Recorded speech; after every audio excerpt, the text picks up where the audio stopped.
जय श्री कृष्णा दोस्तों, हर हर महादेव। आप सभी को हमारे आदि पूजा भक्ति चैनल में बहुत बहुत स्वागत है। आज है हल षष्ठी। तो हल षष्ठी के दिन हम व्रत करते हैं। माताएं अपने पुत्र की लंबी आयु के लिए ये व्रत रखती है और सभी को रखना भी चाहिए। हल षष्ठी की व्रत कथा भी सुननी चाहिए, पूजा अर्चना भी करनी चाहिए।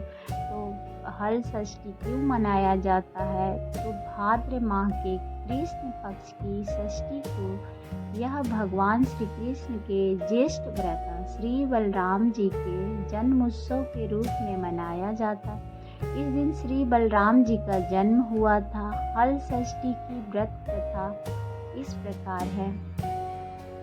प्राचीन काल में एक ग्वालिन थी।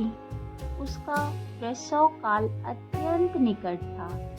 एक ओर वह प्रसव से व्याकुल थी तो दूसरी ओर उसका मन गौरस दूध दही बेचने में लगा हुआ था। उसने सोचा कि यदि प्रसव हो गया तो गौरस यूं ही पड़ा रह जाएगा।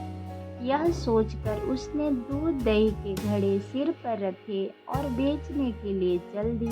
किंतु कुछ दूर पहुंचने पर उसे असहनीय पीड़ा प्रसव की होने लगी।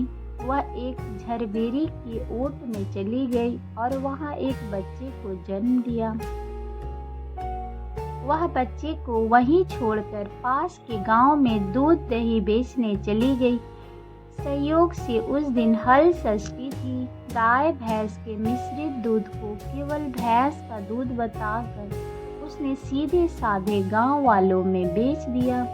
उधर जिस छरबेरी के नीचे उसने बच्चे को छोड़ा था उसके समीप ही खेत में एक किसान हल जोत रहा था। अचानक उसके बैल भड़क उठे और हल का फल शरीर में घुसने से वह बालक मर गया। इस घटना से किसान बहुत दुखी हुआ, फिर भी उसने हिम्मत और धैर्य से काम लिया। उसने झरबेरी के कांटों से ही बच्चे के चीरे हुए पेट में टाके लगाए और उसे वहीं छोड़कर चला गया। कुछ देर बाद ग्वालिन दूध बेचकर वहां आ पहुंची।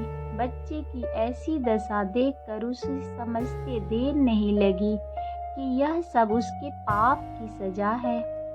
वह सोचने लगी कि यदि मैंने झूठ बोलकर गाय का दूध न बेचा होता और गांव की स्त्रियों का धर्म भ्रष्ट न किया होता तो मेरे बच्चे की ये दशा न होती। अतः मुझे लौटकर सब बातें गांव वाले को बताकर प्रायश्चित करना होगा। ऐसा निश्चय कर वह इस गांव में पहुंची जहां उसने दूध दही बेचा था। वह गली गली घूमकर अपनी करतूत और उसके फलस्वरूप मिले दंड का बखान करने लगी।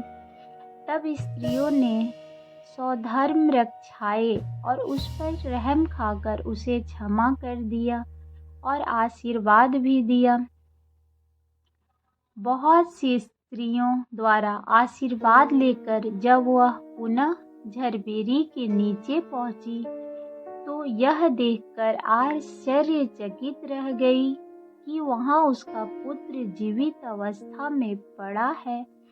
तभी उसने स्वार्थ के लिए झूठ न बोलने को ब्रह्म हत्या के समान समझा और कभी झूठ न बोलने का प्रण कर लिया। अब कुछ भी हो पर मैं कभी झूठ नहीं बोलूंगी, क्योंकि उसे इस बात का एहसास हो चुका था कि झूठ बोलने के कारण उसे क्या पीड़ा हुई। इसलिए वो आगे से मैं ऐसी झूठ ना बोलूं और अपनी स्वार्थ के लिए। तो ग्वालिन को ये शिक्षा मिल चुकी थी, तो इसलिए ये व्रत आज के दिन अपने पुत्र के लिए किया जाता है, क्योंकि पुत्र की रक्षा और उसकी लंबी आयु के लिए माताएं इस व्रत को करती है। और बलराम जी का शस्त्र हल और मुसल है, इसलिए हल से कोई भी चीज़ जोता हुआ हमें नहीं खाना चाहिए। जो ये व्रत रखती है माताएं उन्हें नहीं खाना चाहिए। तो आज के दिन व्रत रखें। आप व्रत करने के बाद पूजा पाठ करें और कथा का श्रवण करना चाहिए। जो भी माताएं इस व्रत को सुनती है उनकी सारी इच्छाएं पूरी हो जाती है, और जिन माताएं की औलाद नहीं होती है उन्हें औलाद का सुख भी मिलता है। तो ये व्रत बड़ा ही लाभकारी है। तो जो भी माताएं बहनें इस व्रत को करती हैं उन्हें कथा का श्रवण ज़रूर से ज़रूर करना चाहिए। तो आप सभी को हल षष्ठी व्रत की ढेर सारी शुभकामनाएं। अगर आपको हमारी वीडियो अच्छी लगी हो तो लाइक एंड सब्सक्राइब अवश्य करें, और अगर कथा में कोई त्रुटि हो तो आप हमें कमेंट कर सकते हैं। मैं अगर कोई भी त्रुटि हो तो मैं उसे सुधारने की कोशिश करूँगी।